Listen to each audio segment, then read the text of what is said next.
Black Star Network is here.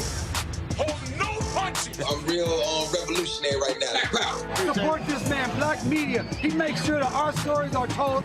Thank you for being the voice of Black America, Roland. Stay black. I love y'all. All momentum we have now, we have to keep this going. The video looks phenomenal. See, there's a difference between Black Star Network and Black-owned media and something like CNN. You can't be Black-owned media and be scared. It's time to be smart. Bring your eyeballs home. You dig?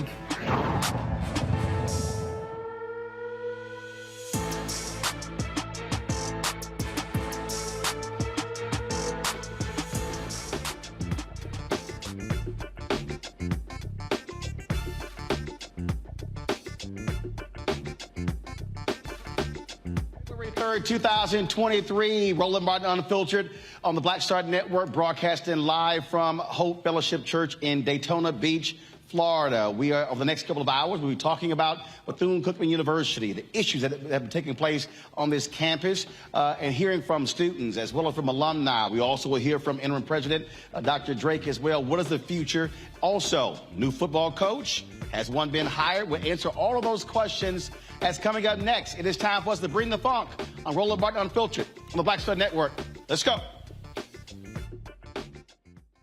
He's got it. Whatever the miss, he's on it. Whatever it is, he's got the scoop, the fact, the find. And when it breaks, he's right on time and it's rolling. Best believe he's knowing. Putting it down from sports to news to politics. With entertainment just for kicks, he's rolling. It's on go, roll, y'all. It's Roland Martin, yeah. Rolling with Roland now. He's funk, he's fresh, he's real, the best, you know he's Roland Martin now.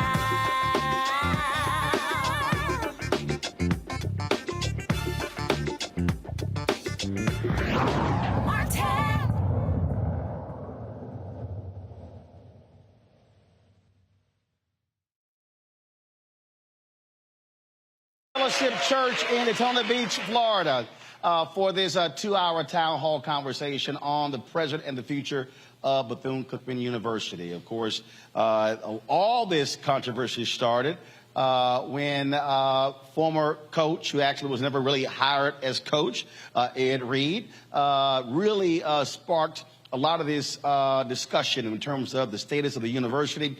Of course, he was not retained or hired by the university to be the head football coach.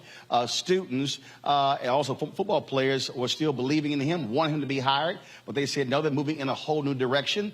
It was also what we've done over the past couple of weeks really has been talking about what's been happening at this institution, one of the most revered HBCUs.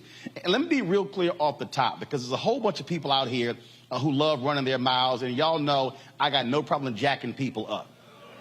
So when people say, oh, you're trying to tear our school down and tear HBCUs down, and you didn't go to a HBCU. Well, you don't complain when somebody cut you a check who didn't go to a HBCU. This is about improving and building Black institutions. I told you in Dr. King's book, Where Do We Go From Here? Chaos of Community, he said there are 4 institutions that are prime position to liberate Black America. He said the Negro Church, we're in a Hope Fellowship Church here in Daytona Beach. And remember our first location, they actually canceled our town hall, but y'all know we were not playing around. We found one less than 24 hours later. So we appreciate Bishop allowing us to be here. Give it up.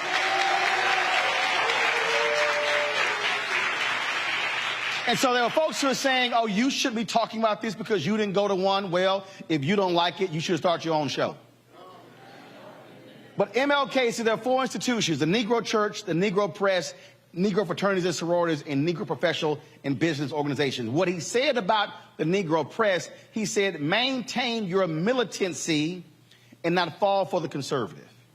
And so when you're in Black-owned media, our job in Black-owned media is not to be always positive. Our job is to be truthful. And so if there are things that are happening, y'all know my motto has always been, if you do good, I'll talk about you. If you do bad, I'll talk about you. At the end of the day, I'm going to talk about you. And that's exactly what it should be. And so what our responsibility when it comes to our institution is demanding accountability, demanding excellence, and not accepting what is less than. And so when we were sitting here having a conversation with Dr. Drake, when he invited me to come to campus, I readily accepted. And I said to him, let's have a town hall on the campus with students, alumni, the board, bring everybody together. Well, that was later rescinded. No problem. Look, and I fully expected that to happen, so we always had a plan B. And so we are here not to sit here and tear down Bethune-Cookman, but to actually say, how do we make it better? How do we fulfill the vision of Dr. Mayor McLeod Bethune? How do we sit here and confront the challenges that are facing HBCUs, but also strengthen them? Because the one thing that keeps driving me crazy when we discuss our black institutions, I'm tired of us having what I call survive conversations. We always talk about surviving. Oh, we make do with little, and it's always survive. No, I want us to be having thriving conversations. I want us fighting for our institution to look as good or even better than Florida State or the University of Florida. Which means that we have to use our collective power to be able to do so.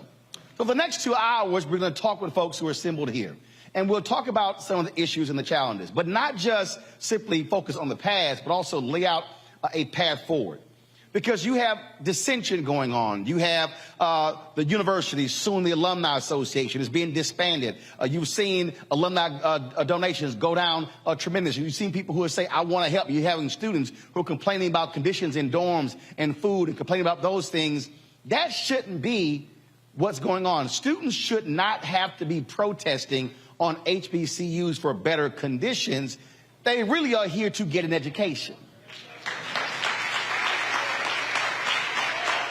And so that's what we want to move forward. It's really focusing on those issues. And so I hope you let everybody know what's going on here. And I'll make this last point.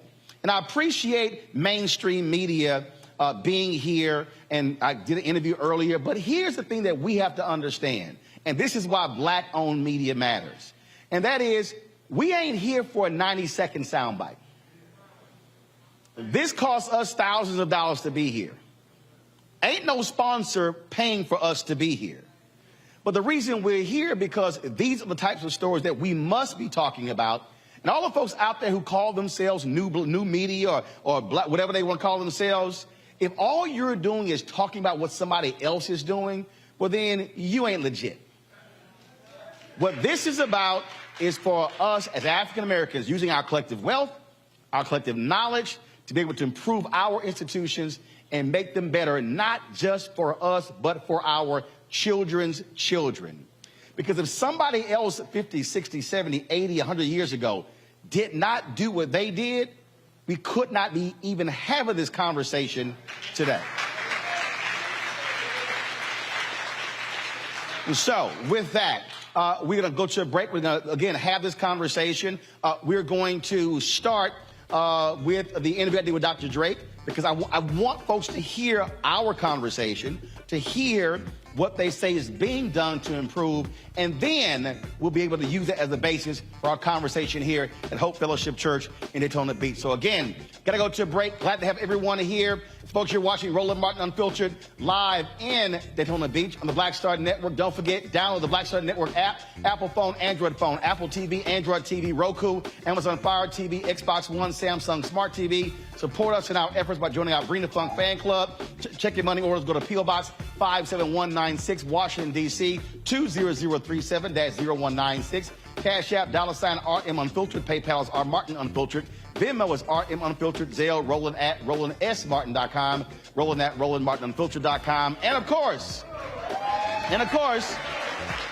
get a copy of my book, White Fear, How the Browning of America is Making White Folks Lose Their Minds. Available at all bookstores, of course, download on Audible as well. And if you're watching, everybody in this room as well, y'all know for the first time we were nominated for an NAACP Image Award for Outstanding News Special.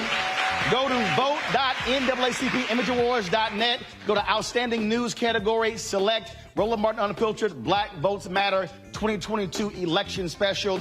Vote for us. You can only use one email to vote. So if you got 5 emails, use 5.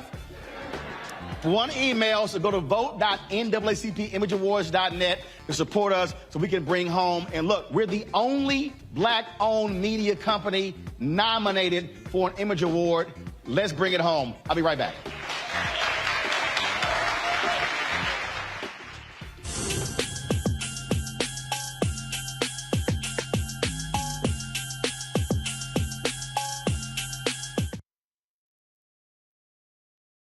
Pull up a chair, take your seat at the Black Table with me, Dr. Greg Carr, here on the Black Star Network. Every week, we'll take a deeper dive into the world we're living in. Join the conversation only on the Black Star Network. We're all impacted by the culture, whether we know it or not. From politics to music and entertainment, it's a huge part of our lives, and we're going to talk about it every day right here on The Culture with me, Faraji Muhammad, only on the Black Star Network.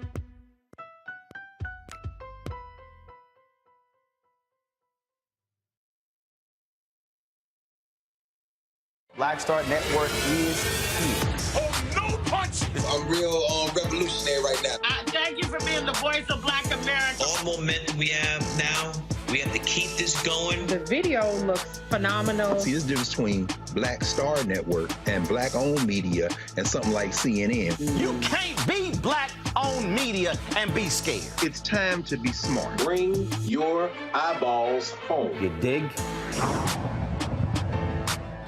Hi, I'm Dr. Jackie Hood Martin, and I have a question for you. Ever feel as if your life is teetering and the weight and pressure of the world is consistently on your shoulders? Well, let me tell you, living a balanced life isn't easy. Join me each Tuesday on Black Star Network for A Balanced Life with Dr. Jackie. We'll laugh together, cry together, pull ourselves together, and cheer each other on. So join me for new shows each Tuesday on Black Star Network, A Balanced Life with Dr. Jackie.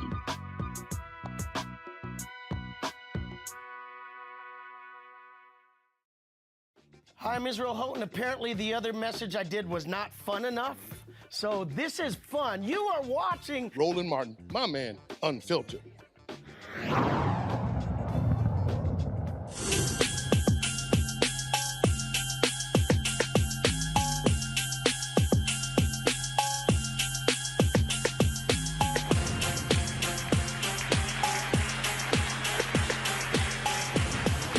All right, folks, welcome back to Roland Martin Unfiltered here at the Dayton Beach Hope Fellowship Church for our Bethune-Cookman Town Hall. So earlier today, as soon as I landed, went right to campus and I interviewed the interim president, Dr. Drake, about the issues that we've been talking about on this show for the last 10 days or so. And so here is part one of our conversation that will set up the rest of our discussion here at the church. President Drake, you've had quite an eventful, I would say, last 7 to 10 days. I want to start first off with communicating with your students. There was one thing that I've heard from so many students saying, not enough communication, not enough transparency. How are you dealing with that so they know what's going on their campus? Yeah.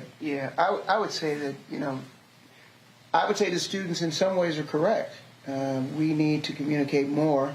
A lot of things going behind the scenes, but what we've done is we've decided to create, and this is with taking the voices of the SGA and student government and other student leaders and saying, okay, let's design a way to ensure that the communication from the administration and anything, quite frankly, is consistent. Last night we held our first session with our freshman class. We're subsequently to do that with freshmen, sophomore, juniors, and seniors. That's part one. Part two is actually to have the subject matter experts for each of our major areas of concern, housing, campus safety, etc., so that they get the subject matter experts in front of them and not just hear them, but also create an action item list, which is what we did last night. When you talk about those areas, one of the areas that, whether it's Bethune-Cookman, whether it's any institution I've been dealing with, folks talk about food services. You've had some students who posted videos of mold and things along those lines. What have you said to your personnel about what they have to do? Because anytime a video gets posted, a photo gets posted, look, that can take off, it can go viral. And so what have you communicated to staff? Right, yeah. So, you know, the thing that I'm getting everybody used to is that we live in a digital world now. We don't live in an analog world. That means something can happen in a second, and the next second it's viral, potentially. So what I said to staff is simply this. We have a third-party partner, and Sodexo is our third-party partner. They actually do our food service and dining, and they also do part of our facilities leadership as well. We said to them, look, you need to be more careful and more diligent about that. And in fact, I was just on the phone this morning. They had a 10:30 meeting to discuss not only that issue, but any other issue with respect to what we receive from vendors. For example, prepackaged goods of any kind. So bread might come prepackaged, broccoli might come prepackaged. You need to take the extra step of checking it. If you're getting food or vegetables, they might come pre-washed. Open up the bag and wash them again. If you got bread, look at the rack, make sure the rack matches the date that it's supposed to be eaten by, and not have some bread that might have been old, that might have been delivered from the vendor that you didn't check. So what kind of system are you putting in place to ensure that's happening? So I've had that conversation, and I feel very good about the leadership of that, particularly in the dining hall. That said, you know, you got to inspect what you expect. So I'm going to be doing a regular check with them once a week, and we're going to have a session with their people to ensure that no hiccups, and if there are, I want to know what we're doing about it. Speaking of inspection, housing, same thing. And so I've had folks sending me photos and videos saying, oh, my goodness, we're seeing cleaning crews. We're seeing folks going building to building. And so explain what has been happening there in terms of assessing facilities. Yeah, so we started about 7 months ago when I took the job as interim president of assessing our facilities. Of course, what happened in the middle of that was 2 hurricanes. When Ian happened, we were the first campus to evacuate. Some people thought that was foolish, but if you look sort of hindsight, it was a great decision. That said, we had to deal with the aftermath of that.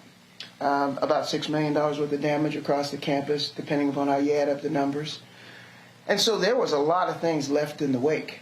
And what we've been doing now is assessing. $6 million. Did you get any federal assistance for that? Not yet, but we've applied to FEMA. Okay. And they're walking us through the process. But quite frankly, you know, we have gotten some support from a lot of people who care about the campus and care about the university. So, you know, we've been very blessed about that. But of course, you know, it takes a lot to do, right? So we actually started assessing each of our facilities in a more comprehensive way. So it's not just what happened post-hurricane, but what were the conditions before the hurricane?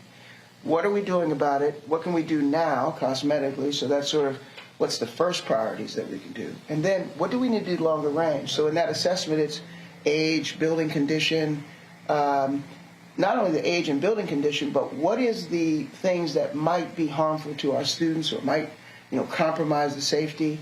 So we've asked ourselves a number of questions about each facility. So we have a base list now of about 60. We've got over 100 buildings on campus. So now we're really getting aggressive about doing that, and the board has been very supportive about making sure that we begin to prioritize these facilities in a really aggressive way, and I'm very pleased with that. I couldn't be more pleased with the support that we're getting. So one of the things that I had some parents reach out to talk about, again, locks on dorm room doors, not working properly, shower heads, and then also dealing with rodents or roaches and things along those lines. And so have you been also examining your reporting procedures, and not just in terms of dorm folks, right, but also what are you saying to students about how they use the facilities, because that obviously impacts things as well. Yeah, listen, you hit the big nail on the head that I talked about last night, and in fact, I was so proud of our freshman class president, because she called out her classmates. She said, "Hey, you told the administration they need to be here to talk to you. Where are you? What are you saying?" And what I said to them was, look, we talk about accountability, as you know, or you may not know, but I want to share it with you, is that our core values are around first. That's faith, that's integrity, that's respect, that's service, and that's thirst for knowledge. So when you are, doing something in your room, whether that's letting people in the dorm who shouldn't be there, whether that's propping open a back door, which keeps your roommates and the other people in that building unsafe, or it's, using any kind of substance that is banned from the university, because we have a no alcohol, no drug policy, and no tolerance on both of those. If you're doing those things, you compromise our ability to do things to help you. So we're talking about first, and we're creating sort of this idea of going back to our roots called BCU, we are first. So we take those four, those key core values, and we build things in there like, for example, respect. Well, I don't want somebody living in a place that's uninhabitable. If we've got mold or mildew or things in it, let us know that, because some of it we can see, some of it we can't. Mm-hmm. But if it is there, then we want to take care of that, because if we say we live to our core values as the administration, we got to hold you accountable to do the same thing. Respect means respect for your roommate, respect for the other students in your facility. Those are going to be the way in which we also communicate to our student body things like the progress of our work across campus. So we use BCU We Are First as a way to frame how we continuously keep them abreast of what's happening on campus and what progress we're making. So you're meeting, obviously, you're meeting with your students. How are you repairing this fractious relationship with your alumni? This lawsuit is not a good thing. Again, you've got alumni that's supportive of the university no matter what, but then you have others who are saying, look, it's way too much friction, and all. And so what is happening there? Because certainly, when you talked about going from 12% to 1% of giving, that's huge. Yeah, so, I would say, Roland, that's probably, one of the thorniest issues that we continue to contend with, which is, how do we bring community together when we have major disagreement about the community? A little bit of context around this whole litigation and what it means is that we had a long-standing National Alumni Association. It's been around a long time. They've evolved over time, and two different models have evolved in terms of how they engage with the university. In the latter years, what's happened is you found that many of the university chapters that were assigned, and as you know, when you have a authorized alumni association, they carry our EIN number. They carry our nonprofit. They're essentially an arm of the university. And what we discovered is that much of the funds that we believe needed to come directly to the university we weren't able to substantiate. And in addition to that, because the tax receipt for those who gave needs to go to those people, if we can't substantiate where it came from, we can't exactly give a tax receipt for that. Well, that wasn't the worst part. The worst part was that some of our alumni decided, well, if we're not going to carry and do the way we used to do it, then we'll create our own. And I have not a problem with people saying, we believe in Dr. Mary McLeod Bethune. We want to continue to give scholarships to students. But you can't say you're then an official alumni association of the university, because we own the marks and the trademarks and the seals. And the moment that you start using those things is the moment that we have to be in litigation to stop you from doing so. And that is the crux, in part, of our disagreement. Now, I'll grant you, I would love to see how we get this resolved. Unfortunately, because it's in litigation, we're going to have to let it play out. But rest assured, we are inviting every alumni, regardless of what side of the fence you're on, to join us in trying to do it. The most important thing, the main thing, is our students. Whether you like someone, you don't like a policy, you don't like something that the university is doing, that's one thing. But when you do that and it doesn't benefit the student, it doesn't really give the student the identity, because every time those kinds of things happen, they compromise the credential that students are practically giving their life away, mortgaging part of it because of the debt they're going into.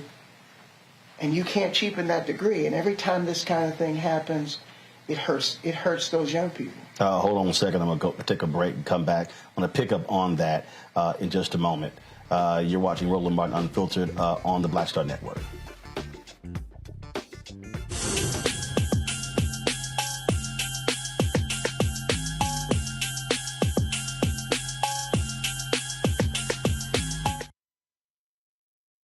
I'm Deborah Owens, America's Wealth Coach, and my new show, Get Wealthy, focuses on the things that your financial advisor and bank isn't telling you, but you absolutely need to know.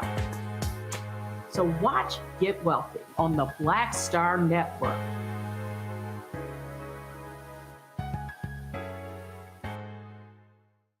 Black Star Network is here. Oh, no punch! I'm real revolutionary right now. Thank you for being the voice of Black America. All momentum we have now, we have to keep this going. The video looks phenomenal. See, there's a difference between Black Star Network and black-owned media and something like CNN. You can't be black-owned media and be scared. It's time to be smart. Bring your eyeballs home. You dig?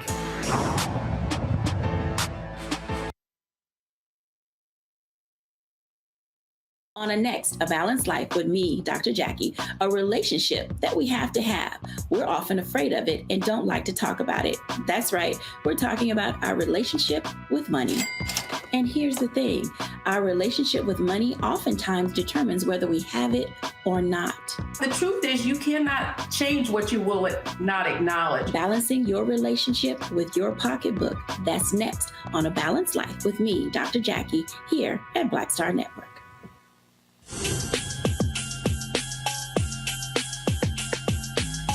President Drake, before we went to the break, we were talking about alumni. Yes. So you're meeting with students. Yes. Are you looking to do something similar across the country with alumni to bring them up to speed? Because, yeah, look, the lawsuit is still going on, but surely there is some sort of pathway for them to also still be engaged. Yeah. So what is happening there? Yeah, good question. So I've been doing a series of fireside chats around the country, and we've been, well received. Our director of alumni affairs has done an outstanding job of sort of redirecting some of that energy into what we can do in the future together. And next week, we'll be holding a national alumni town hall for all alumni.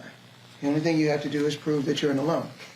So we're going to have a system by checking and make sure your name's available to us in our alumni roster. But if you are, you'll come in, and I will walk them through the same thing I'm talking to our students about. They'll have a chance using a QR code to actually ask their questions in advance, and then we'll have, of course, the opportunity in the chat to answer more questions. It'll be moderated. But I want to talk to them. I want to hear what they have to say. Not in a gripe session, of course, but in a session that really we can have some constructive conversation about what has taken place, what the future can look like. Because, I'm kind of one of those people that I love to focus on what the future looks like. Got to deal with the present. You can't ignore that. But the future of our university and the future of many of our students is based on how well we begin to lay the groundwork for them. And the more time we spend on individual agendas, it's hard to focus on their agenda. And their agenda is making sure they have the credentials to go out and compete in the world. So you're talking future. So I'm traveling yesterday, and I see a tweet that you have a new football coach. And then all of a sudden the tweet disappears. All right, so what the heck is going on? What's that about, right? Do you have a new coach or not? Yeah, so we are really excited about our new candidate that we are about to hire. The only thing that's, we're being careful about is that it does have to be ratified. His contract has to be ratified by the board. But barring that, we do have a new football coach, which we're really, really, really excited about. He's a great guy. And, he has the Christian ethos in his blood. He's an alum, and we're really excited about him. But all of that will become more public next week. And we want to hold an official press conference, and we know that, once he sent his tweet out and then once it was on Facebook, it was over.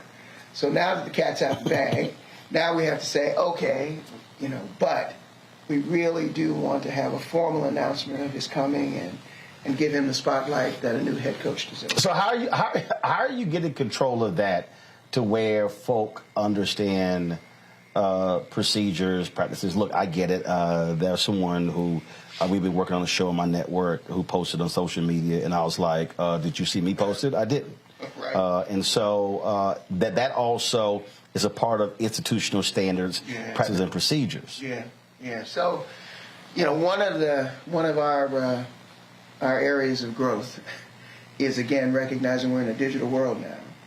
And what that simply means for us is we got to have people to monitor digital behavior, but we need practices and policies that we need to share with our employees when they come to work here, and also those who are here already, about how social media needs to be used and how it's governed by the institution. We quite frankly, haven't been aggressive in that. And we're going to get a lot more granular and precise about what we ask and expect our employees and our students to do. And with all the stuff that has happened, has this also caused you to be even more thorough in looking at and raising the question, do you have the personnel needed to go to the next level? There was a CEO who once said the people that made me a $500 million a year corporation can't take me to $1 billion. And this is one of the hardest things for a lot of people coming in saying, you know what, you're a nice person, you've been great, but actually it's time for you to go because you can't elevate the institution. Are you, that's why as you're looking at buildings, are you looking at people the same way? Absolutely. And, we just hired a new CFO. We're going to be hiring a new CIO. We want to ensure that we're building a team of professionals who have experience, but more importantly, that they have the forward-thinking capability, because you're absolutely right. It's one thing to have an idea, but if somebody can't help get you to the next level to make that idea come to reality, then it's not really something you should even focus on. And I think that, Bethune-Cookman University came through such a rough time in its history a few years ago.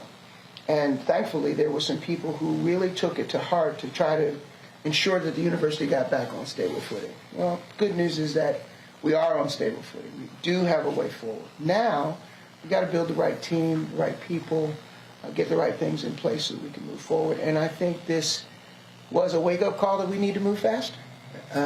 Moving slower is not an option right now. I saw a tweet from several people, including Ed Reed, about one of your football players being suspended.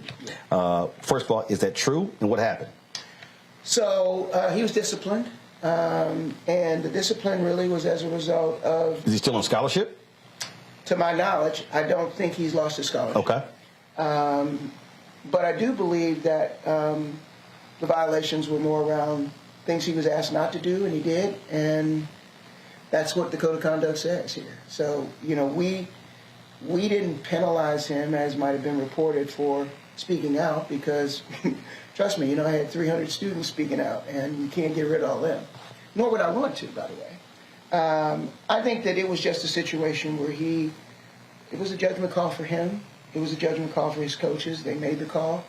And it was because you had a players-only meeting, and so what? Yeah. They were told not to record, and he recorded it? Yeah. And he was asked not to record it. And that was because, and by the way, he was admonished by some of his players as well, his teammates. So, look, we got to have rules. We don't have enough, and sometimes we have too much. I think for that particular event, we were trying to ensure that it stayed in the family so we could work it through. You can't come and call my house nasty and then ask me, can you spend the night? Fundamentally, we needed people who were able to focus on what we needed to do for our football team. And the players that were there, those alumni players did I just thank God for them, because they were able to come in and talk to the players in a language that I can't speak, quite honestly, to them. And I'm grateful that we had a great meeting, and we're off to a great start. They're working, and once our coach is in place and he begins to assemble the staff, he's a great recruiter, we're going to be fine. Where are you in terms of practice field on the campus?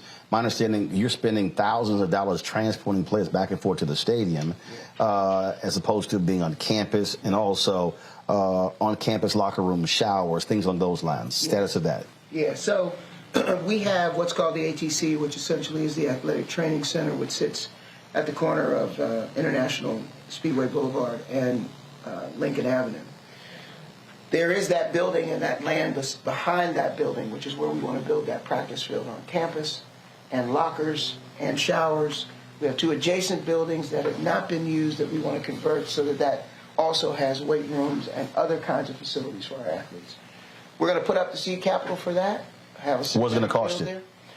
We're thinking somewhere about $2 million, but that's sort of a preliminary cost. We got a lot of work to do, but we're working on the architectural drawings now. Our goal is to try to have that facility up and running by the end of the summer.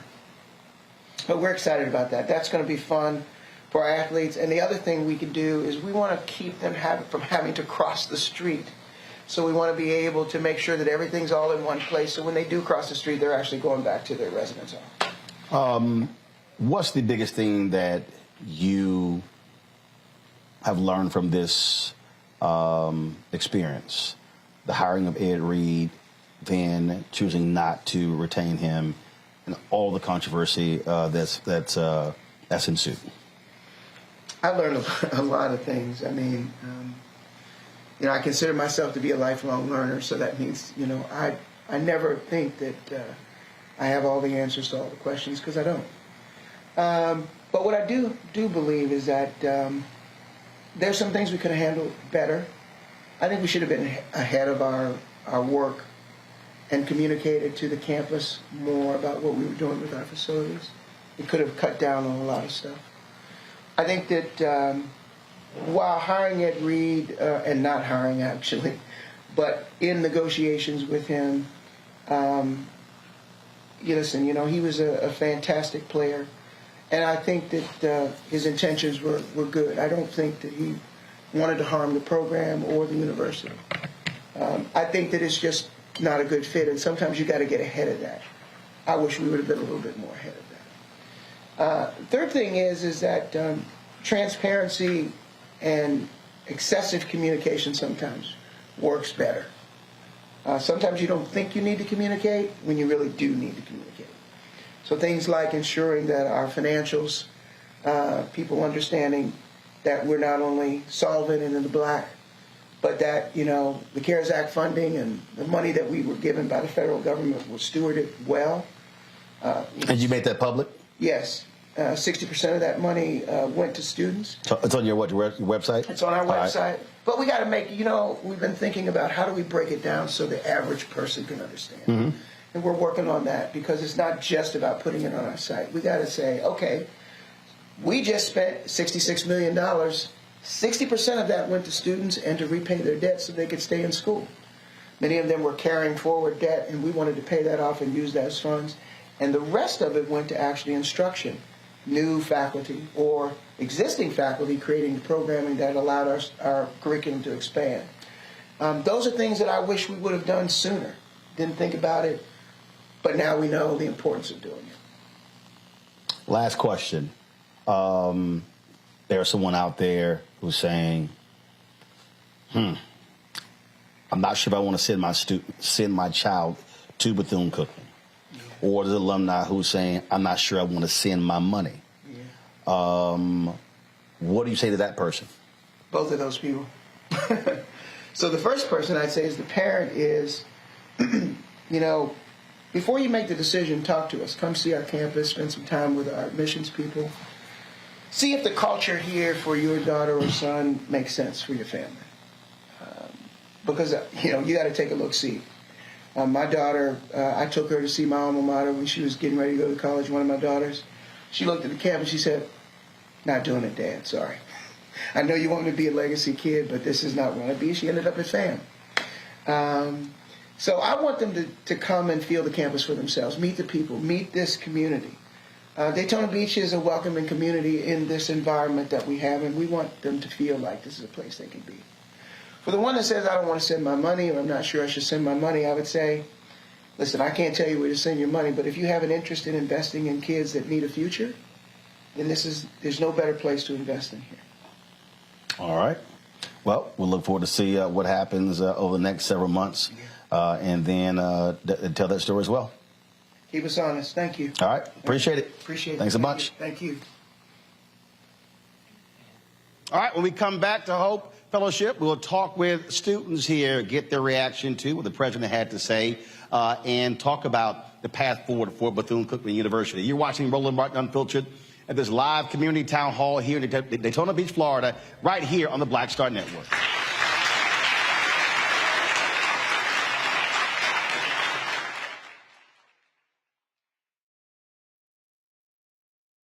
Black Star Network is here. Oh, no punch! I'm real revolutionary right now. Thank you for being the voice of Black America. All momentum we have now, we have to keep this going. The video looks phenomenal. See, there's a difference between Black Star Network and black-owned media and something like CNN. You can't be black-owned media and be scared. It's time to be smart. Bring your eyeballs home. You dig? On a next, A Balanced Life with me, Dr. Jackie, a relationship that we have to have. We're often afraid of it and don't like to talk about it. That's right, we're talking about our relationship with money. And here's the thing, our relationship with money oftentimes determines whether we have it or not. The truth is you cannot change what you will not acknowledge. Balancing your relationship with your pocketbook. That's next on A Balanced Life with me, Dr. Jackie, here at Black Star Network. Hi, I'm Dr. Jackie Hood Martin, and I have a question for you. Ever feel as if your life is teetering and the weight and pressure of the world is consistently on your shoulders? Well, let me tell you, living a balanced life isn't easy. Join me each Tuesday on Black Star Network for A Balanced Life with Dr. Jackie. We'll laugh together, cry together, pull ourselves together, and cheer each other on. So join me for new shows each Tuesday on Black Star Network, A Balanced Life with Dr. Jackie.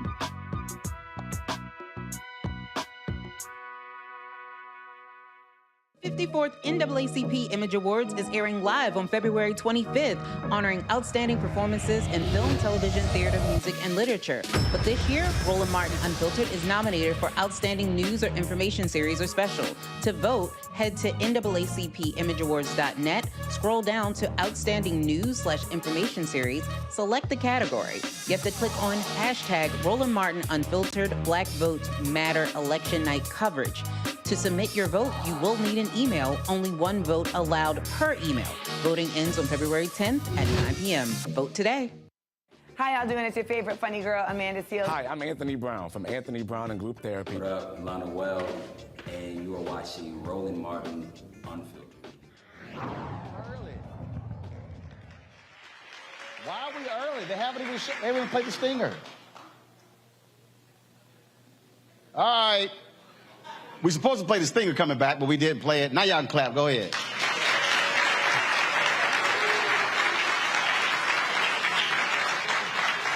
Don't make me cuss in this church, Carol. Don't make me.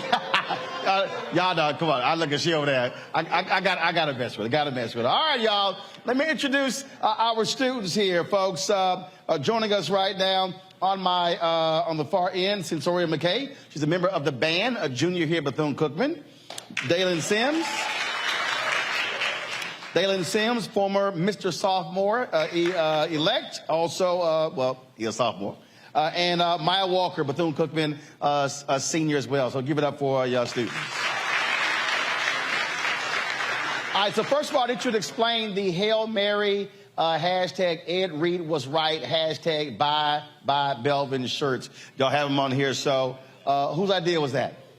So the idea was, it was a collection of students, also alumni. Hail Mary, they had a protest back in 2018, I believe so, 2017. And that was to get a new board of trustees, new president. And they saw a very good push to it, so we wanted to piggyback off their success. Also with Ed was right. Ed was right in the fact that we had conditions that unlivable conditions on campus, and also that we need unique change. And bye-bye Belvin basically means we want a whole new board of trustees, and we need Belvin period. And we know that it starts at the top, and the top is board of trustees and board chair Belvin period. So we want all of them gone. And we want a new board of trustees where alumni can pick it, students, faculty, and staff can also help out and pick a board of trustees that is for Bethune-Cookman, not for their own pockets. So I'm going to get to the board in a second here, but I do want to talk about something the president did say. Control room, pull up the post that I sent y'all. And so this went out yesterday, where Coach Woody actually tweeted that he was coming to Bethune-Cookman. And this was the tweet here. It went up on his Facebook page, then Twitter. Well, he had to take it down because he wasn't authorized to post it. And so when the president said that they'll be making the announcement next week. And so either one of you, again, your thoughts on the fact that the university is moving forward, that Ed Reed will not be the head coach here at Bethune-Cookman. They have chosen someone else. Okay. So it's sad to see Ed Reed go because Coach Reed, he wanted change for us. He saw that Bethune-Cookman needed change. He wanted change not for the football team, but for the whole school. So it's sad to see him go, but, you know, we have to keep moving on at the end of the day because at the end of the day, Bethune-Cookman is a business, and you have to keep the business running. I just want to say that with Ed Reed came in, and it wasn't like he had this selfish attitude. It was selfish. It wasn't that, oh, I'm just here strictly for the football team. It was really just, I'm here for the school. It's time to turn things around. Like, you're here to make a change. And for him to go, it's sad. So, like, with the new football coach coming in, it's really going to have to, you're going to have to pick back up off where Ed Reed left off at. And if you can't do that, then it's just on to the next person. Do you believe that the comments made by Ed, do you believe that gave new life to the student? It empowered folks to be able to freely speak out about what they are concerned about. I mean, there were previous protests in other years, but what I kept hearing from folks saying is that when he made those comments on social media, that it really spurred others to say, you know what, I need to use my voice. Yes, his comments did create a spark in the protest of Hail Mary Part 2. It needed to be said because students have been gone long enough from being unheard by the university, and it was just time to make a change. So one thing about Bethune-Cookman, they hate bad press. So for us to get to them is to go to the media, is to say, hey, we have mold in our dorms, is to say we have rats, we're getting sick by it, because how many times do we have to complain for you to do something and nothing is being done? Now, when you say complain, here's what I'm curious about. Who are you complaining to? What is the process? Is there a formal process when it comes to the issue that you're talking about? We complain to maintenance. So people that stay in phase or these different dorms, they complain to maintenance, but... Right, but you're talking directly to maintenance. What I'm saying is it the worker? Is it their boss? Is it the supervisor? Or is there an administrative person who you're able to communicate with who's frankly over them? It's a work form, so we don't know who we're talking to. It's just a form that we send in. It's a form you fill out. Yes, it's a form that we fill out and that we send. Like Maya said, it is a form that you fill out and you send in, and depending on the severity of it is how the response time is. With mold, for me personally, this being my 3rd year, me putting in a work order for mold, I probably won't see nobody in my room doing something about it until maybe 3-4 weeks, almost a whole month, because it's always the issue of, oh, you could take bleach and spray at it and it'll come off, but it grows right back. Or they come in and paint right over it and cover up the mess that is still there, that continuously make people sick. Even with the maintenance coming to fix it, the form that's being put out, it's not enough response time, like the fastness of it going out and actually having it being done and not just covering up just to cover it up. If you look at the various issues, I mean, there are a number of issues that folks have talked about. What would housing be, or the conditions in housing be the dominant issue among students? I believe housing would be number one, just because of that. That's our home away from home. We're there most of the time out the year, beside our breaks. Or if we're there for the summer, we're there for the whole summer break. But that's our home away from home. So if we can't live in our home away from home, it's like I might as well just go back home and not come back to school. And our community, we want to get our education at the end of the day. We want to help make sure our families are straight. So we want to make sure we get our education and live a good life. You talked about the mold issue taking 4 weeks. Again, that communicating to other folks as well. You said folks gotten sick. I received an email from a parent who talked about their child had to go to the hospital because she had breathing issues as a result. Have you heard that from other students who have been impacted? I have heard that from other students, and I've also have dealt with it myself. Even though I'm not, I don't have asthma, I still have gotten sick from the mold, because not only does the mold sits on our walls, we shower in it, we breathe in it from the air vents. It literally sits in every crack and crevice in the dorm. So I have heard, and I've also experienced it also, being sick just from the mold and the mildew that builds up in our rooms. So you heard the president talk about they've already inspected 60 of the 100 buildings, and they've had crews on campus. First of all, have you seen that in the past 7 to 10 days? Yes. So before you said you was coming to do a town hall meeting, nobody was really out there cleaning. They were doing the regular cleaning. Then I say on Monday or even Friday, they got in high gear. They've been out every day. They've been cleaning, going from dorm to dorm. You trying to say we made them do some cleaning? Yeah.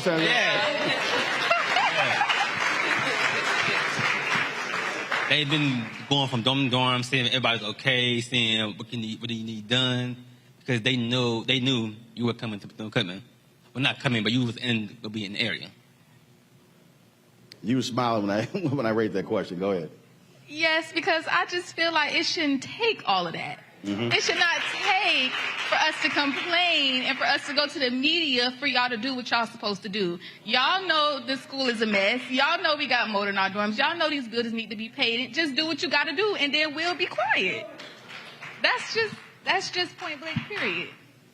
I want to say that with what she just said, some of us, and I'm speaking for me personally, some of us didn't even have the option to stay in a dorm that we wanted to stay in. People who have high GPAs, like 3.0s or higher, they've had to been forced into the honors dorm. I stay in Lee Ryan, and when I say it's been a challenge, because this is supposed to be an honors dorm. We work hard for our GPAs, and we're living in filthy conditions to the point where ceilings are not being fixed. Water is coming in through our ceilings. We didn't have no choice but to stay in there. Like, there was no other option. It was strictly, you got this GPA, you got to stay in there, live with it, deal with it. That's how it felt. So, like what Maya said, it shouldn't have to take all of that to really fix the problem, honestly. So, go ahead. Let me piggyback on what Sister said. I know in Lee Ryan, you got to have any AC for... Since July. Since July? Mm-hmm. So they haven't had any AC since July. Who hasn't had AC? Lee Ryan. It's the honors dorm building. They haven't had any AC since July. So you said the honors building hasn't had air conditioning since July? Yeah, they have the AC now. I've been in there since July because I stayed on campus for a summer program, and when I got moved into my housing assignment for the school year, I didn't have no air, and mind you, I have a service animal. So imagine living in that, being in band practice and coming back into a hot sauna room, literally a sauna. And it's high hopes of, we're going to get this air conditioning fixed. We're going to make sure we do this. We're going to make sure you do that. You giving us high hopes, but there's no work being done. It's a lot of talk, but not a lot of work coming behind it. We were talking about that, and obviously, University was impacted by the hurricanes. But you have been here, you've been here. what was it like before the hurricanes? Because, I mean, obviously, look, I'm from Houston. I've lived through multiple hurricanes, knocking our power out for 2 weeks and having bad conditions. But did these issues predate the hurricanes that impacted this university? I say yes, because of the fact that even us coming back from the hurricane, there was things put out on social media, things that were said by staff that were, when we come back, X, Y, Z, ABC is going to be fixed because, you know, the effect on the hurricane. Some, I know for my dorm, Lee Ryan, the back wing of that dorm from the 3rd all the way to the 1st has been completely like affected to the point where people have had to move out because of the damage that came from the hurricane. Other rooms, not so much, but just the fact that you say we're going to have this, we're going to have AC units, we're going to make sure that, you know, certain things are going to be taken care of before we come back, because we was out for, I think, maybe 2-3 weeks at the most. Even with that, the campus was still being, it was still being cleaned up, but it was still enough time for something to be changed. And coming back and there's nothing to be changed, it's just like, what was y'all doing? And to the dorm, like the molten dorms, there was molten dorms before the hurricanes. Mm-hmm. So, interim President Drake, he cannot say the hurricanes caused mold, because the hurricanes did not cause mold. The mold was here before both hurricanes came to Florida. Even with that, and I keep talking about my dorm, but I'm just using for where I live at. Right. Your experience. Personally, even with the no air, we ended up begging to get some type of fan. We didn't get a fan till literally the middle of fall semester, like an actual box fan. It did somewhat help, but we didn't get an actual AC unit, like a portable AC unit in our room until right before Hurricane Ian. And then when we came back, it was gone. Literally, it was gone. And so, as you laid this out, what are your parents saying? Hurry up and get out of there. That's what she's telling me. Hurry up and get out of there. You're laughing, so clearly. For my parent, it's very much what Maya said. It's time for you to go. Like, it's time to get up out of there, because you shouldn't have to live in your home away from home in that type of condition. You paying all of this money out to the university, and where is the money going for our living conditions? So, yes, my parent, by her being a single mother, and it's frustrating to know that I'm constantly worried about my child's safety, my child's health. You can't sleep like that. You can't, as a parent, you can't sleep like that. So, like Maya said, my parent is basically like, you got to find a way to get up out of there. And you're graduating when? Next spring. So I got a whole year. So, what, you trying to get me to come back every week so you can make sure stuff is straight? If you must, please. All right, hold tight 1 second. We got to go to a break, folks. We come back, we'll continue our conversation. I do want to talk about the conversation last night that the president had with the freshman class and what their plans are communicating with the various constituents on the campus. Folks, you're watching a special town hall here, community town hall at Hope Fellowship Church in Daytona Beach, Florida. This town hall focused on Bethune-Cookman. We'll be right back on Roland Martin Unfiltered on the Black Star Network.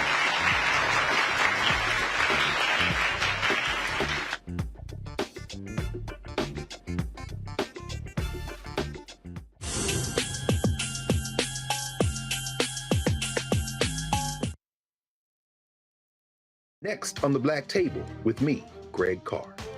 An hour of living history with Dr. Richard Mariba Kelsey, thinker, builder, author, and one of the most important and impactful elders in the African American community. He reflects on his full and rich life and shares his incomparable wisdom about our past, present, and future. African genius is saying that my uncle was a genius, my brother was a genius, my neighbor was a genius. I think we ought to drill that in ourselves and move ahead rather than believing that I got it. That's next on the Black Table, here on the Black Star Network. Most people think that these television shows that tell stories about who we are as black men, and then they paint these monolithic portraits of us. They think that they're being painted by white people. And I gotta tell you, there are a whole bunch of black folk that are the creators, the head writers, the directors of all of these shows, and that are still painting us as monoliths. The people don't really want to have this conversation. No, they don't.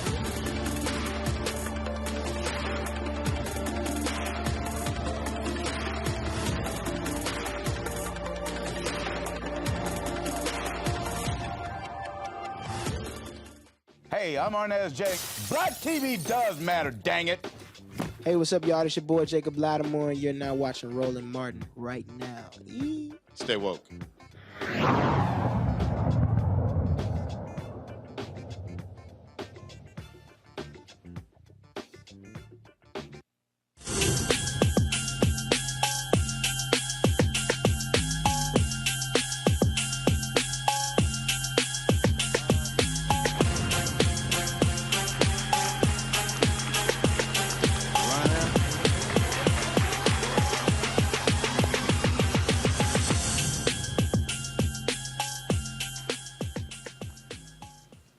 All right, folks, welcome back to Hope Fellowship Church here in Daytona Beach, Florida, for our Bethune-Cookman Town Hall. We're talking with some students here. We got a packed house here of students and alumni and the community folks here. And so everybody wave. Everybody wave. All right, glad to see everybody here. Glad to see you here for this conversation. We played the interview there of President Drake. So I'm curious. So last night, he said they had a meeting with the freshman class. How many folks showed up? Had to be like less than 20. Now, anyone just give me a number. How many freshmen are on this campus? So just give me a roundabout number. Go ahead. The freshman class is the biggest class we have on campus right now. Huh? The biggest class we have on campus right now. Yeah, what? 500, 600, 700? No, like 1,000. So 1,000. 1,000. Okay. So here's my problem. Here's my problem. Your folks have been protesting conditions on campus, complaining about a number of things. I had the student leaders on my show saying they had not met face-to-face with the president since August. For the first opportunity to sit and meet the president, 20 out of 1,000 show up. Yes, sir. But that's a problem. Yep. Because if you're talking about confronting leadership and demanding change, folk got to show up and speak their mind and challenge the administration, because I'll tell you, if 20 out of 1,000 show up, a bunch of other folks will say, we good. I'm going to move on. What do you say to those freshmen? I would just say, we did all this talk, we did all this work, all the media came out, the news stations come out. You still need to speak your mind. Don't be afraid to go out there and say what you need to say. Don't be afraid to say, hey, this is what's going on in my room. I got mold here. Don't be afraid to say, go out and speak your mind. I would say that freshmen, even though you guys are fresh on this campus, y'all still have a voice, just like the rest of the student body. So don't ever feel like your voice is not heard. Yes, we had a protest, but a protest is not enough to do what we need to, the changes that we need to have happen on this campus. So yes, we had a protest, we did all of that, but showing up to these town hall meetings is very, very important, because this is where you get a chance to see the president, you get a chance to speak what you need to speak, instead of just, oh, I went to a protest, I did what I need to do, I'm going back to my room. Because at that point, it's just like it was said, you know what, my job here is done. So you have a voice, use it. Don't feel like you're the youngest on campus that you don't have a voice and you can't use it. Use your voice. But also, I think it goes beyond just being able to go there and speak your piece. Information gathering is also important. And the fact of the matter is, one of my favorite phrases is, when you don't know, you don't know. And there are a lot of folks who actually don't know. I've got questions in my pocket. I've had people emailing me and folks like, well, where is this and where is that and what's going on? Well, if you never have an opportunity, look, and I'm not challenging the president. He readily admits they have not communicated enough with students and being transparent about what's going on. You know, when he said that 60% of the funds that came from the federal government was used to pay down student debt, I said, wow, first of all, that's a story they should have been telling folk. That's kind of important to actually share with folk. Other universities have done that. I know at Fisk, they actually gave stipends to folks to pay down their debt. Some other HBCUs did that as well. But that's information that needs to be shared. But if we're going to have, again, this type of conversation, and we're talking about demanding change, then leaders have to lead. And they have to tell folk, you can't sit on the sidelines and not say anything. You must ask questions, make demands, but also get information so you know actually what's going on. So that was the freshman class. This week coming is a sophomore class. Yes, sir. What you gonna do? I'm gonna be there. Front row. How many other sophomores in here? And how are you also going to challenge others to say, look, you need to be there to directly speak to the president and the administration? Right. So I'm like talking to my peers. Say we've been for 2 years. Ever since we got here, we've been having problems with our dorms or with Sodexo or anything going on campus. So we have to be there. Now, when you were listening to the interview, there were a lot of groans, folks like not happy with a number of different things that the president said.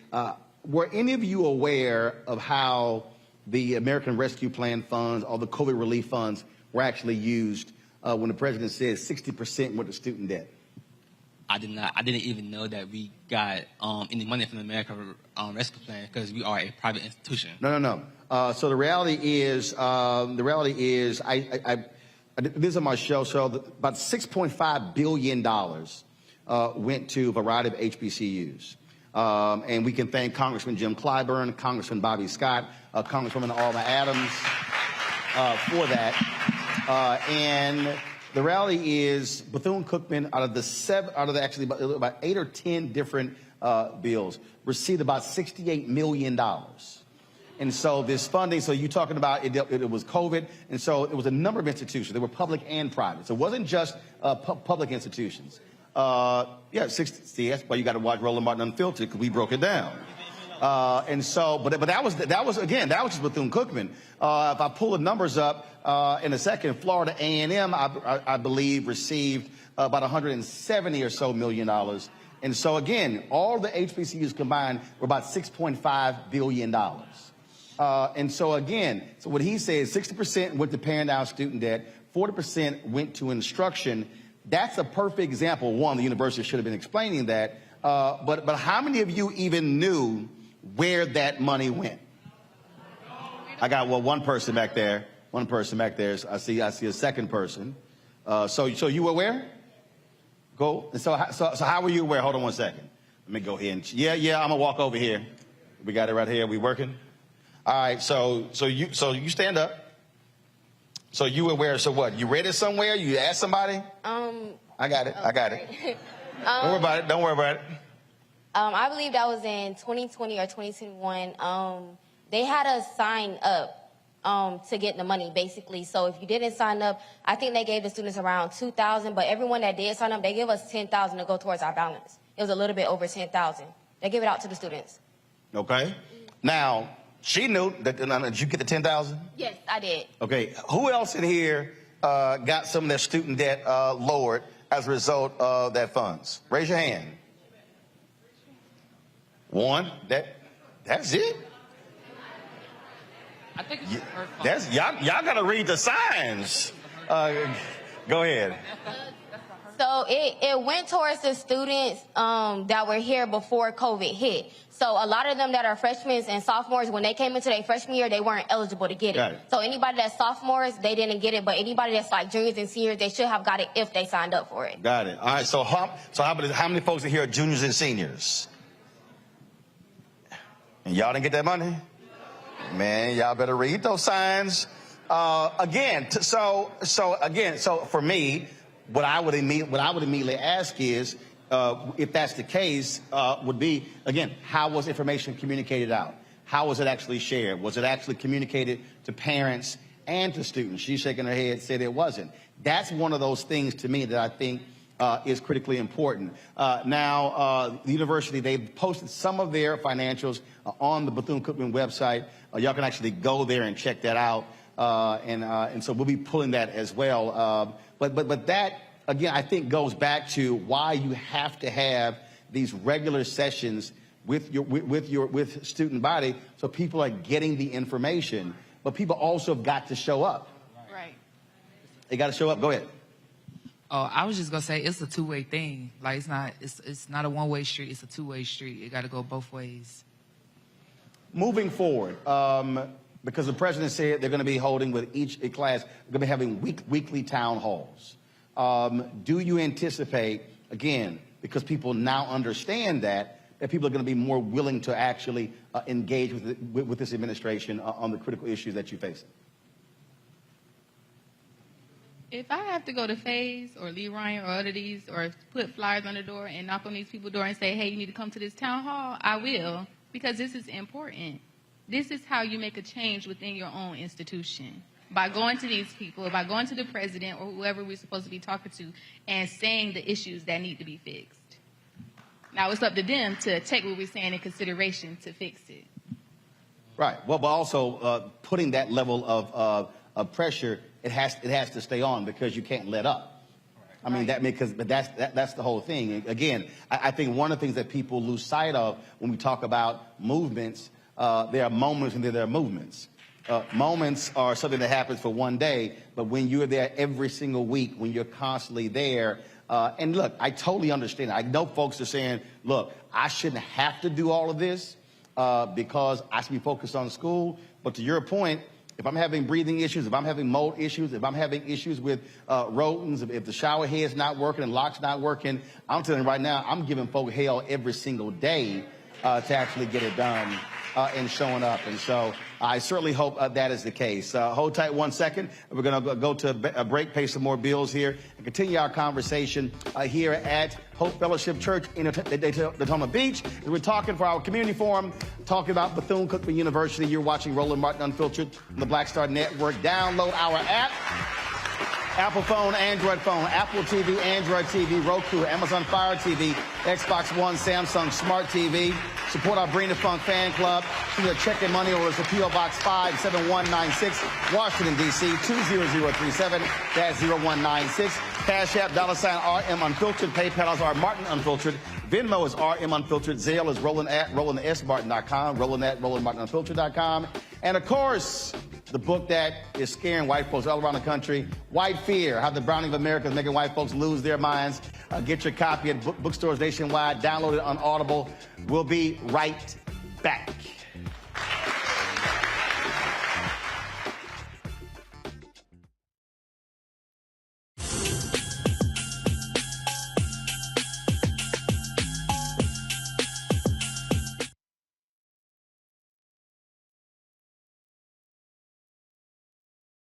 When you talk about blackness and what happens in black culture, we're about covering these things that matter to us, speaking to our issues and concerns. This is a genuine people-powered movement. There's a lot of stuff that we're not getting. You get it, and you spread the word. We wish to plead our own cause. Too long have others spoken for us. We cannot tell our own story if we can't pay for it. This is about covering us. Invest in black-owned media. Your dollars matter. We don't have to keep asking them to cover our stuff. So please support us in what we do, folks. We want to hit 2,000 people, $50 this month, raise $100,000. We're behind 100,000, so we want to hit that. Your money makes this possible. Check some money orders. Go to P.O. Box 57196, Washington, D.C. 20037-0196. The Cash App is $RM Unfiltered. PayPal is R Martin Unfiltered. Venmo is RM Unfiltered. Zelle is Roland@RolandSMartin.com. Next on Get Wealthy with me, Deborah Owens, America's Wealth Coach, listen to this. women of color are starting 90% of the businesses in this country. That's the good news. The bad news, as a rule, we're not making nearly as much as everyone else. But joining us on the next Get Wealthy episode is Betty Hines. She's a business strategist, and she's showing women how to elevate other women. I don't like to say this openly, but we're getting better at it. Women struggle with collaborating with each other. And for that reason, one of the things that I demonstrate in the sessions that I have is that you can go further together if you collaborate. That's right here on Get Wealthy, only on Black Star Network.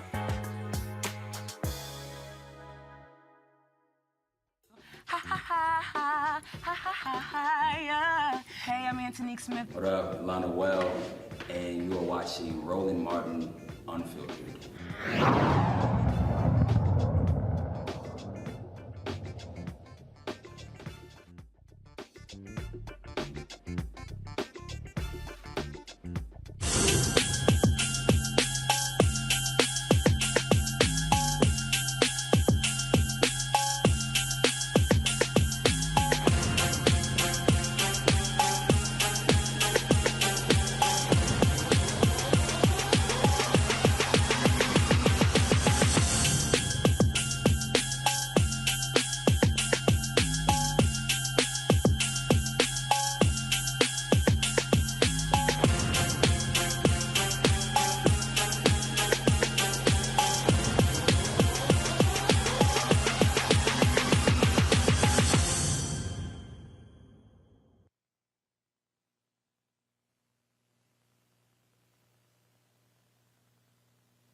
All right, folks, welcome back to Hope Fellowship Church, Daytona Beach, Florida, for our community forum, Bethune-Cookman University. We, of course, glad to have all of you who are watching. Don't forget, if you're watching on YouTube, hit that like button. Some of y'all comment, y'all riding for free. Okay, ain't like we charge you, but hit the like button. Facebook, share it as well. You're watching the Black Star Network app. Do the exact same thing. Share your comments as well. We certainly appreciate that because it impacts the algorithm, and y'all also know how stuff goes viral. Some of y'all may have seen my conversation last night with that black conservative. He in witness protection today. After he done locked his Instagram account, Twitter account. They've been lighting his behind up, but he has to come on. That's what happened when you come on my show and lie. It's never good for you. And so again, hit that button. We certainly appreciate it. All right, folks, joining us right now, a couple of graduates of Bethune-Cookman. Warnell Johnny Vickers, Jr., former football player here at Bethune-Cookman. How's it going? Roderick Ziegler, BCU alum. All right. I appreciate that. Now, also, y'all didn't get a female alum? Nobody want to talk? See, look at her. She just shot her hand up. Okay, come on. Come on. All right, go ahead and sit down right there. All right, now you don't do what's right. I'm going to be like Prince, kick you off the stage. I'm just messing with you. All right, what's your name? My name is Tundra King, a 1986 alum. 1986 alum? All right, cool. All right. So let's first deal with this here. I asked the president this, and I don't know of any other place I've seen where you have this contentious relationship with alumni and the university. There's lawsuits that's going on. The president told me last week alumni giving dropped from 12% to 1%. That's unheard of. which is absolutely crazy. The national average is only 3 to 4%, and so to even be below that is crazy. So how would you term what's going on? You heard what he said in terms of chapters not being able to properly track funds, folks looking for receipts and stuff along those lines. So explain to me what's going on in this relationship that with his alumni in this university. It's a very strained relationship. I've been a donor of Bethune-Cookman since I graduated. Around 1988, 87, I became a police officer. My school was very important to me, and I want to leave a legacy, so I began to give, and I've continued to give. To this day, I still allow the college, with all the woes that we face, to take money from my account every month. So when we began to work with the college and we heard about the lawsuit that took place, it was devastating to me. I immediately emailed, at that time, our interim president, which we've gone through several since that time. It was Hiram Powell. I sent him numerous emails. I sent emails to the board saying, I understand that we went to a different model, but why didn't you notify the alumni to say we're deciding to take a different route so that we will feel inclusive? And I'm still yet to hear from someone as to the change, why was the change beneficial? And I heard all kind of things that the previous alumni weren't given money. That is a falsehood, if I can say so myself. Can I say lie? It's a lie. It's a lie. It's not true. We've continued to give. We work hard. I'm in the Broward County chapter. Jackie Shorter is our president, and we work diligently to give back to these students. So don't believe the hype, students. The alumni give money, and we will continue to give. So in the previous association, how many chapters were there? Several. I know what I'm saying, 20, 30, 40 around the country? At least 20. Okay. At least. It's about 10 in here now, 10 to 15. Palm Beach, Lauderdale, Miami, Orlando. They here. Roland, all of this could have been avoided had we had proper leadership and leadership that was willing to sit down and talk like mature, professional, educated black people. I said all that because, you know, the fact that we black is very hurtful when you have people from your university calling your job to have you removed because you don't agree with the conditions or certain things that are going on. So that happened to you? Yes, it happened to me. I'm a professional. You met me before, Roland. I'm sorry that you don't even remember me, but it's cool. Really? Hey, you here now, though, brother. I commend you and thank you for coming. I'm like I met 2 or 3 people. No, you met me. I'm messing with you. I'm messing. You met me before. But yes, I used to host the Florida Blue Battle of the Bands for the Florida Classic for about 10 consecutive years. And somebody from Bethune-Cookman, my alma mater, a black person, called to have me removed because I didn't agree with certain things that were going on, and I made it known. And I don't work for Bethune-Cookman, but I'll always be an alumnus to the day I die. And we have people that are in position and in power, and it's very hurtful to see them going about what they do because as an alumnus, I'm used to people like Dr. Oswald Perry Bronson. Now, I'm not saying, hold on, I didn't say that. And first of all, for the folks who are watching at home who don't know who that was my president when I was here. Got it. Now, I'm not saying you have to be him or be just like him. I said that to say I'm accustomed. Before him was Richard V. Moore. I'm accustomed, who was the president before him.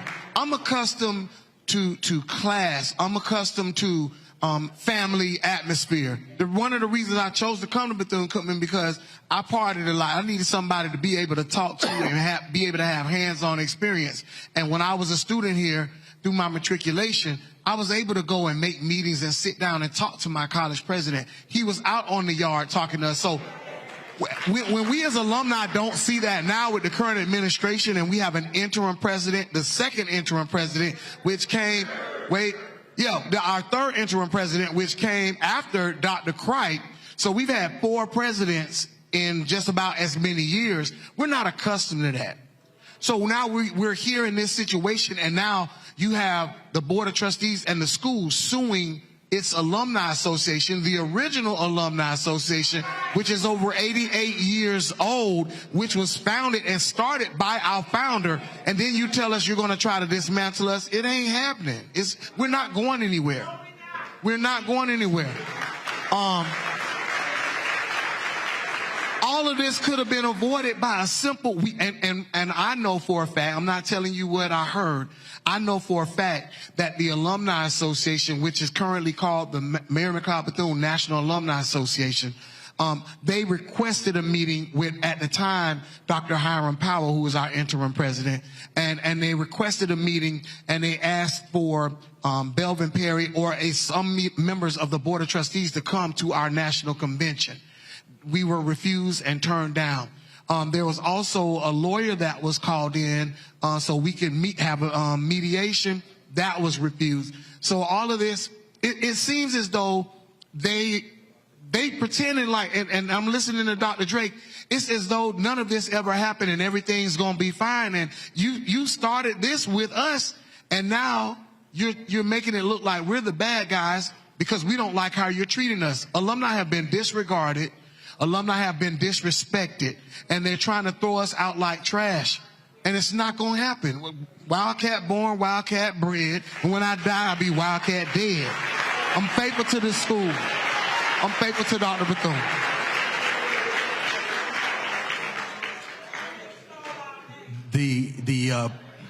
The president who Rod so dearly loves is my grandfather. I'm the grandson of Dr. Bronson.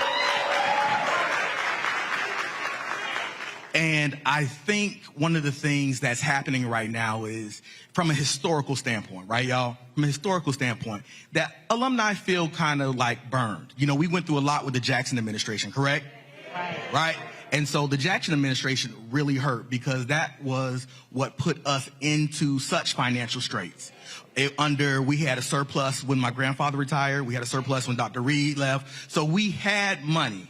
It was misused. Then what happened was Dr. Jackson left. We had Judge Grimes come in as the interim. He led the way for a little bit. No permanent presidency. Then we had Dr. Cricht come in. And Dr. Cricht, he helped right the ship, right? It was a hard right, but he helped right the ship. Now, what hurt was that Dr. Cricht only stayed for a year and a half. Well, and my understanding that he was run off. Yeah, data board of trustees. So that ain't what I heard. No, so that's what I know. It was two things that came out. One thing was that he's choosing to leave, and another thing was something else. I read because I read two things. I read. No. Like I said, I ain't read it. Don't believe the former. He was run off. Okay, but so we have Dr. Cricht who comes in and rights the ship, but it was a hard right because what happened was, in order to right the ship, a lot of people lost their jobs, a lot of good people, right? But when you're facing a massive deficit, and when you have to do that. Hold tight one second. I got to go to a break. I want to pick up on that when we come back.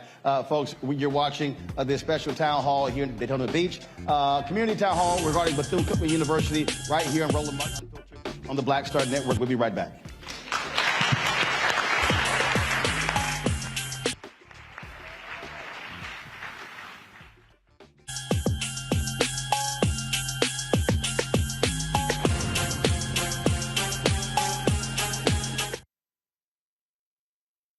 Hatred on the streets, a horrific scene, a white nationalist rally that descended into deadly violence.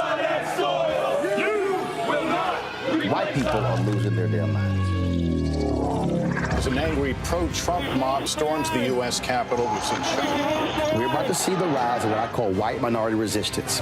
We have seen white folks in this country who simply cannot tolerate black folks voting. I think what we're seeing is the inevitable result of violent denial. This is part of American history. Every time that people of color have made progress, whether real or symbolic, there has been what Carol Anderson at Emory University calls white rage as a backlash. This is the rise of the Proud Boys and the Boogaloo Boys. America, there's going to be more of this. Here's all the Proud Boys, guys. This country is getting increasingly racist in its behaviors and its attitudes because of the fear of white people. The fear that they're taking our jobs, they're taking our resources, they're taking our women. This is white fear.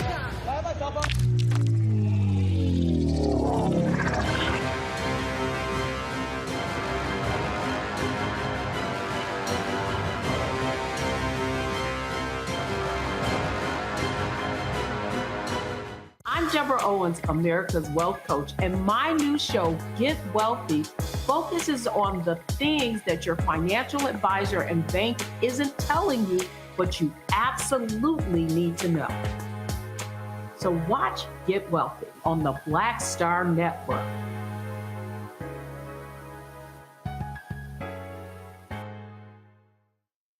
It's Kim Whitley. Yo, what's up? This your boy Ice Cube. Hey, yo, Peace World. What's going on? It's the Love King of R&B, Raheem Devon, and you're watching Roland Martin, Unfiltered.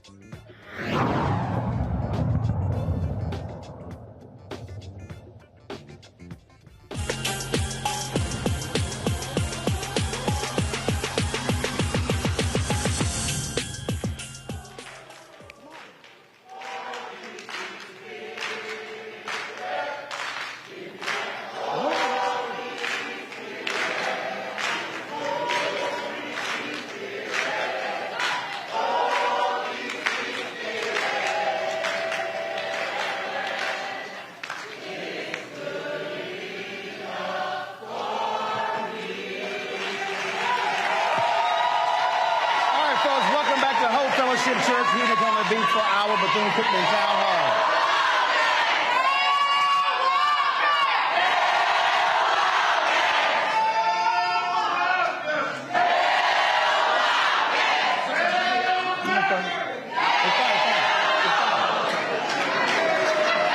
All right. Had to make sure everybody was awake. Before we went to the break, we were laying the foundation in terms of really how we got to this point. And the reality is this here, and that is, I mean, you're talking about a whole lot of things that have happened. And so past is prologue, past lays in terms of, I understand the anger and everything like that. But here's the question. What now? How do you move forward?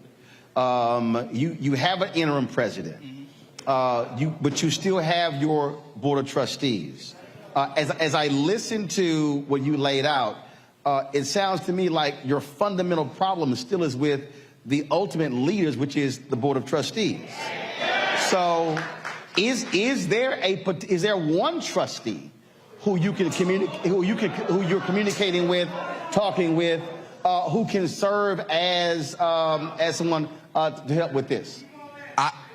I personally, over the past several weeks, have been in contact with a board member, and they have just kind of laid out, because my issue was I felt that this board member was kind of like dismissing what was going on.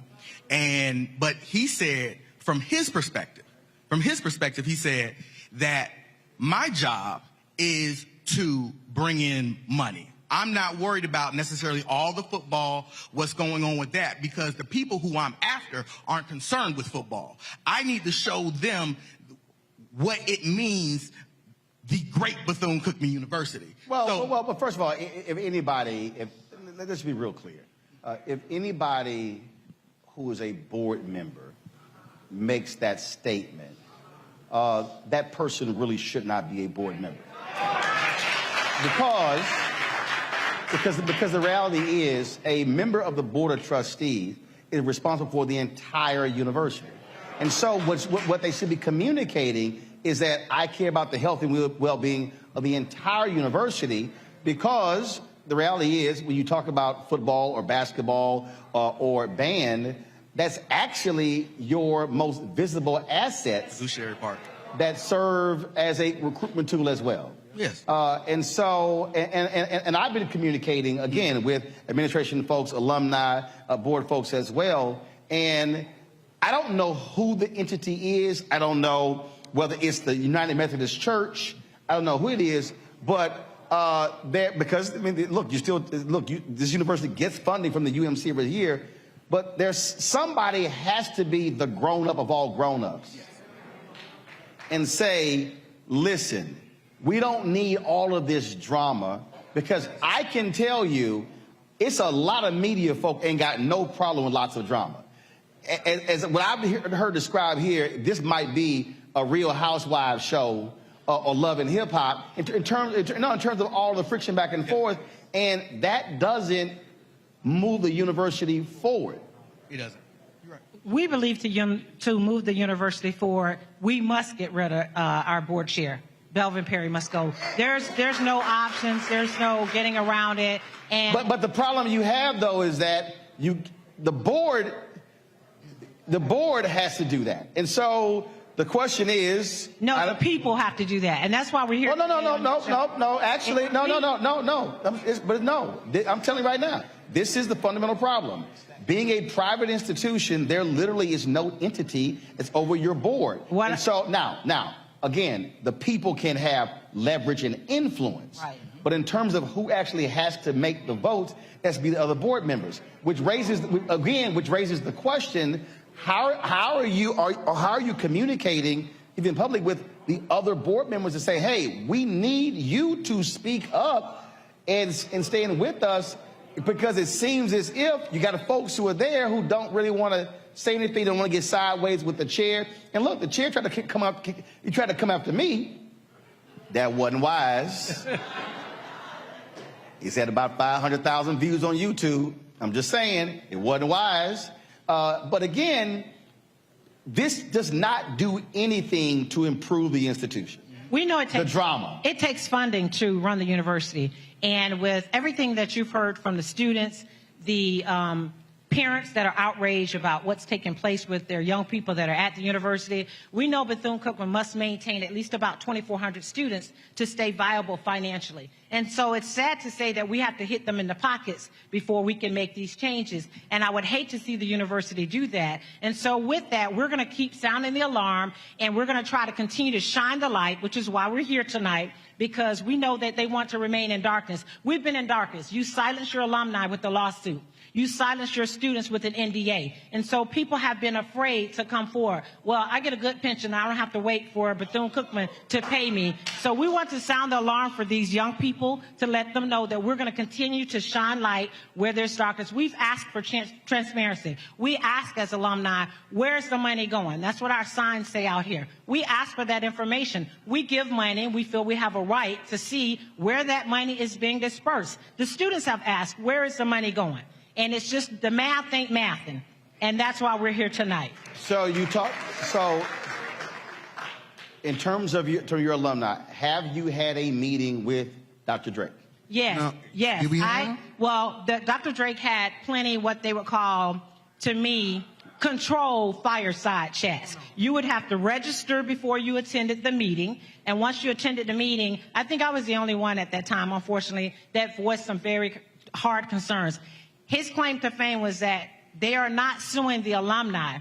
They're suing the association or the former organization. And what I said to him, what I conveyed to him was, so the alumni, the association is made up of chickens? No, the association is made up of hardworking alums who give their monies to help these students and other donors that love Bethune-Cookman. So he kind of danced around all the questions. I asked him about some of the mold in the dorms, and he blames everything on the hurricanes. Everything gets blamed on hurricanes. So we have a lot of work to do at Bethune-Cookman. Go ahead. Roland, here's what I have to say. Number one, we need a leader. We need a president, not an interim president. We need a president. So hold on that point. There's supposed to be a search committee. Is there any alumni and student participation in this national search? No. The national search is being conducted by the Board of Trustees. traditionally when we do it, and we've only had to do it a couple of times, we've had a national search. We had a company come in and do the search, and then they pick 4 or 5 finalists. Right. Alumni were allowed, you know the process, alumni were allowed to come and talk to them and ask them questions, and then a president was chosen. But since Dr. Crider's left, we haven't had a leader. So that's one of the main issues.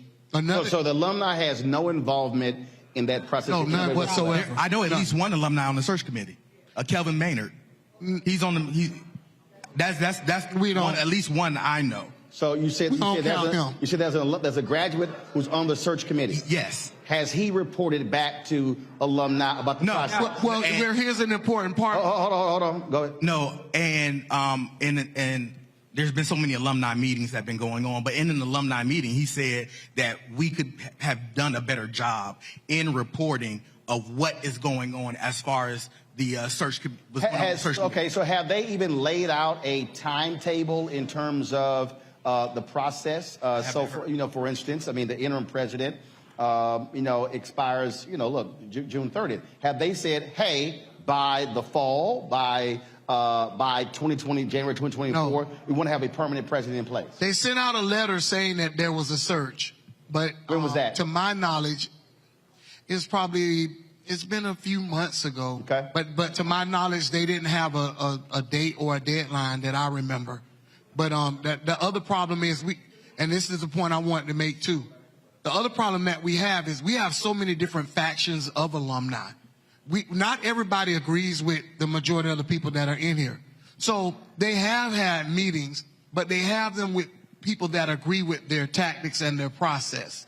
They meet with people who are patting them on the back for the bad service that they're getting. And I can't help but ask myself the question the other day, what would have happened if Ed Reed had not done what he did? Or what would have happened if we wouldn't have been able to get in contact with you? This same stuff would have been going on. So we have different alumni, and I want to say this to any alumni that's watching this, whether you agree with the administration or not, if we don't come together as alumni, students, and parents, and also faculty and staff, we're going to lose our school.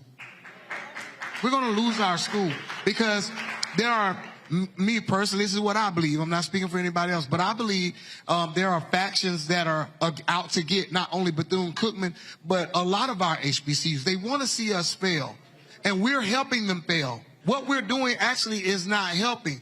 We actually have alumni that are in here right now that, and I know y'all don't want to hear this, but I've been saying this for years too, and I'm gonna tell you, I'm gonna keep it 100. We have alumni that are in here right now that won't join the Alumni Association, that won't give money to the school and haven't given money to the school since they graduated. Now, part of that is how they were treated while they were students. So we got students that are sitting here that living in molded dorms. Are they going to want to give back when they graduate? They're going to graduate, get their cap and gown, and they're going to run. And you can't blame them. So we've got to do something, alumni, that's counterintuitive. We've got to give and continue to support the school, even though we don't like the conditions, but find a way also to get a new board of trustees and turn things around for these current students. I'm going to go to a break. I'm going to come back for our final segment here at this community town hall here at Hope Fellowship Church in Daytona Beach. We're talking about Bethune-Cookman University, one of the more prominent HBCUs in this country and obviously in this state. And so we'll continue this conversation right here on Roland Martin Unfiltered on the Black Star Network. Again, download our app. You can catch us on YouTube, Facebook, Instagram, all the platforms. But please download our Black Star Network app.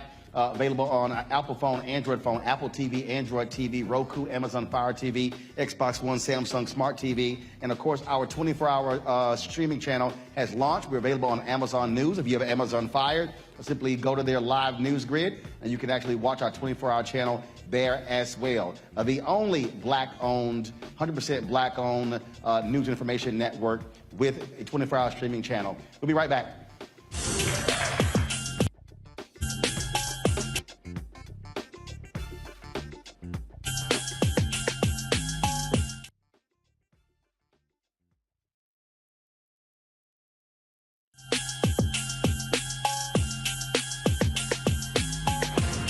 On Get Wealthy with the Deborah Owens, America's Wealth Coach. Listen to this.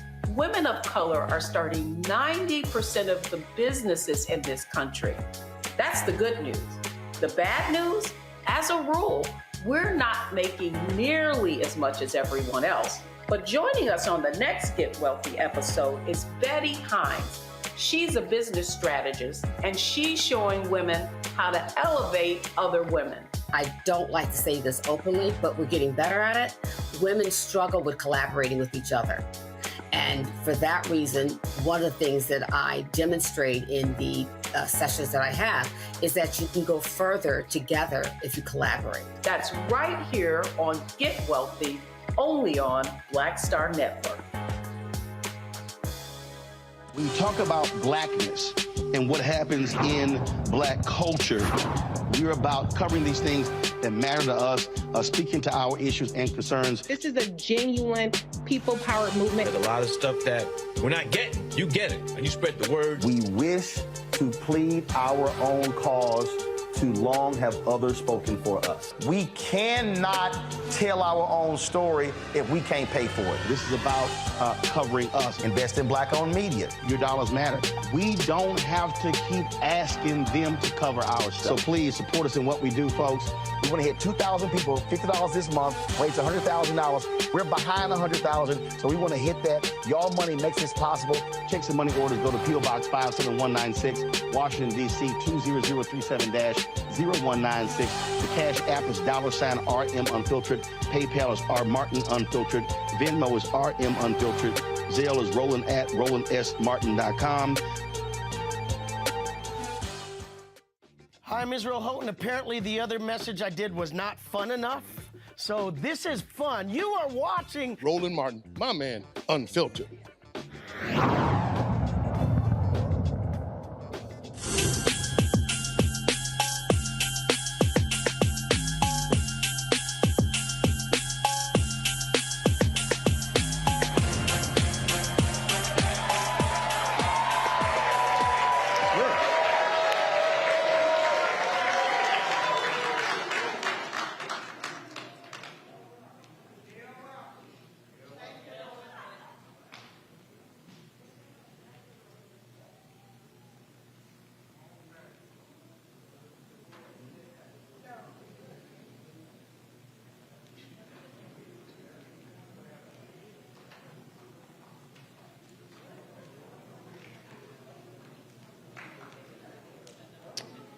All right, control room, your feed is frozen, so let me know what's going on.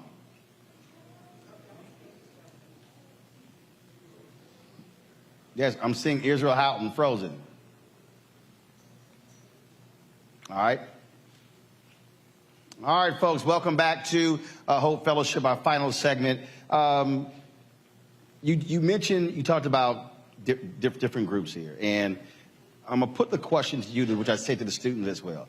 You can't have 20 or 30 or 50 freshmen showing up to a meeting with the president, you got 1,000. So when it comes to your alumni, you can't move. You think about the phrase, it's a band, one sound. You can't move in that direction if you got folks all over the place. So how are y'all trying to resolve your alumni differences moving forward? Because if you got a faction over here, they are not financially carrying what everybody else can do. And so if you're moving forward and you don't have even a majority of your alumni on board, you're not going to be successful. So how are you trying to fix that before you make demands of the university, dealing with your alumni? And I mean, again, who is that person? Who is that group saying, hey, we got to set our differences aside? Well, we have a group that started called the Black Rose Project. Mayor McLeod Bethune called all of her students Black Roses. We started the Black Rose Project because during the litigation, the Alumni Association was limited at what they could do or say. So the Black Rose Project came together to inform and educate other alumni of what was happening and what was going on. Matter of fact, they can go to the Black Rose Project right now on YouTube. We have like a 2-hour presentation to educate and inform people of what exactly was going on.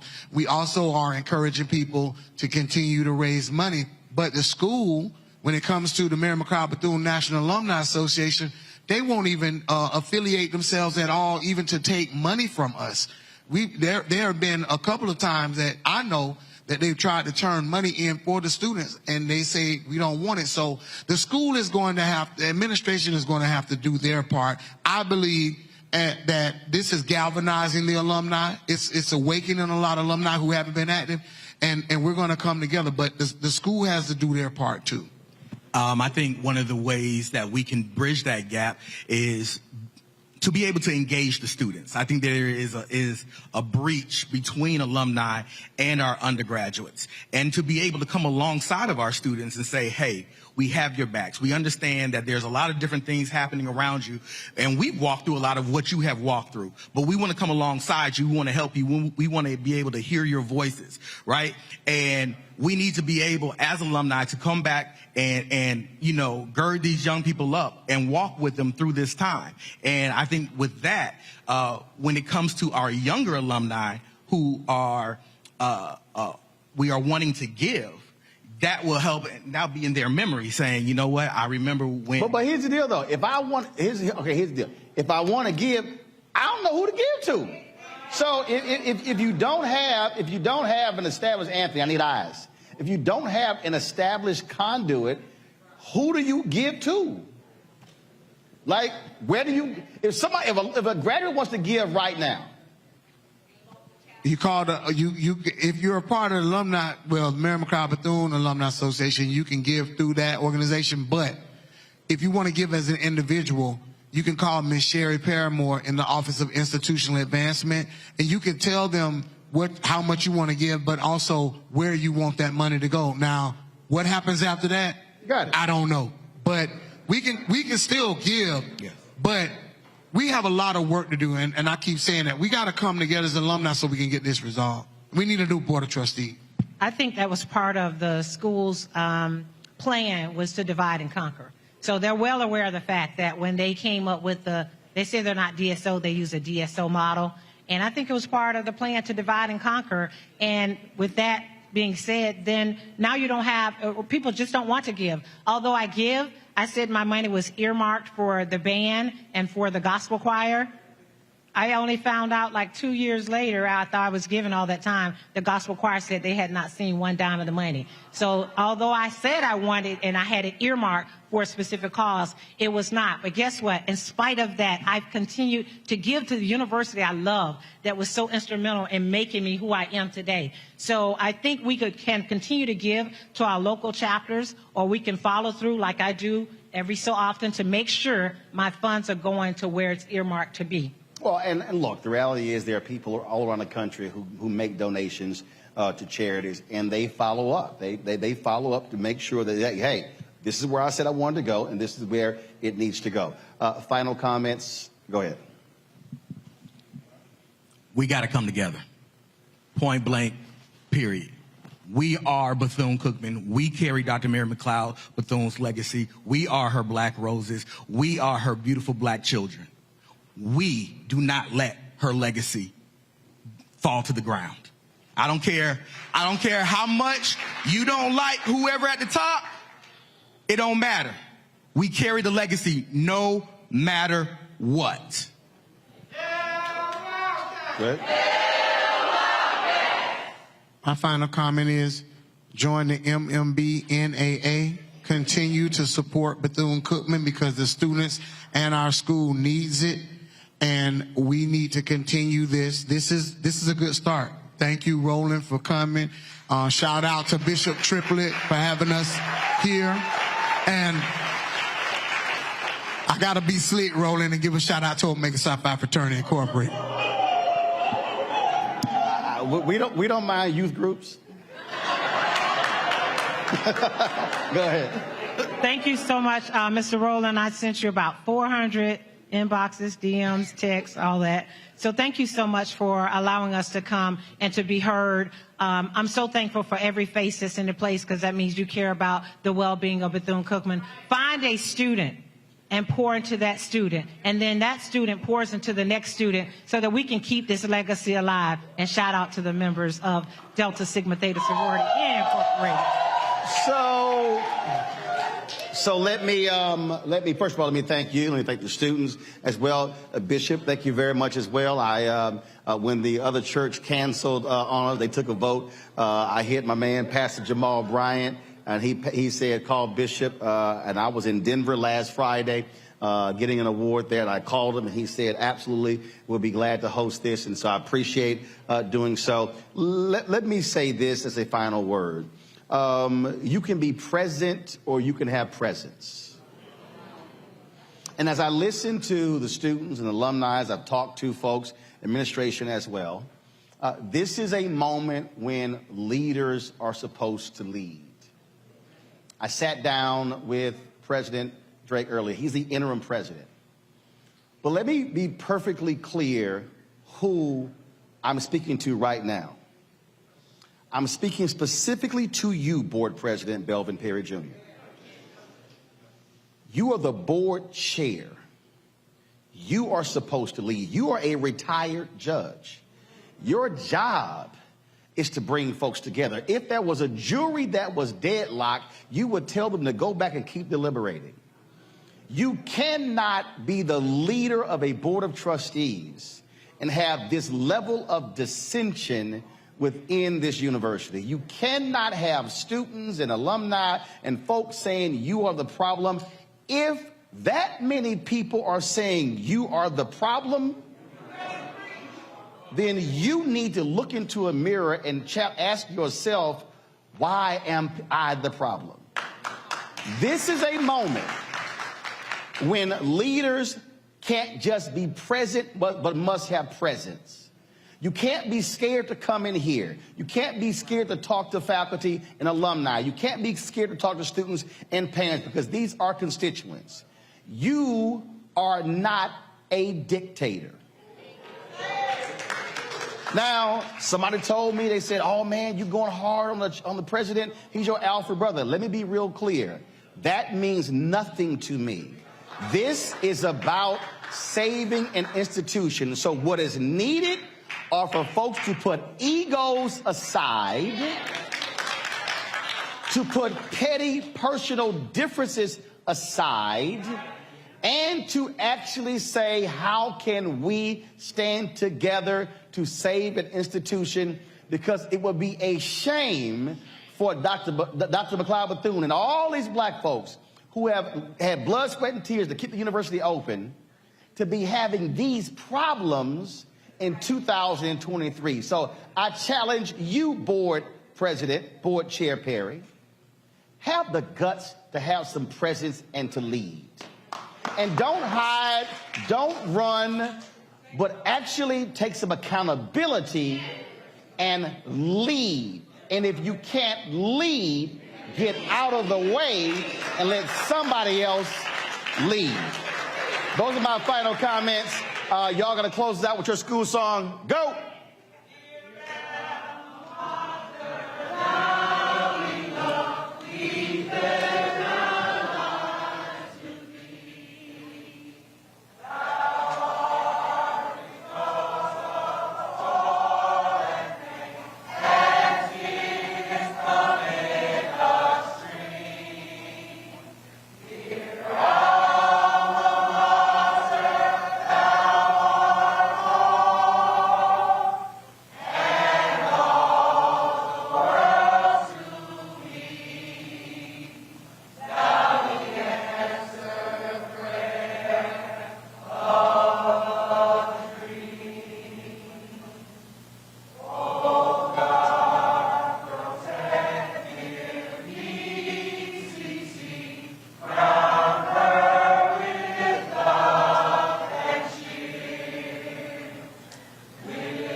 I'm real revolutionary right now. Support this man, Black Media. He makes sure that our stories are told.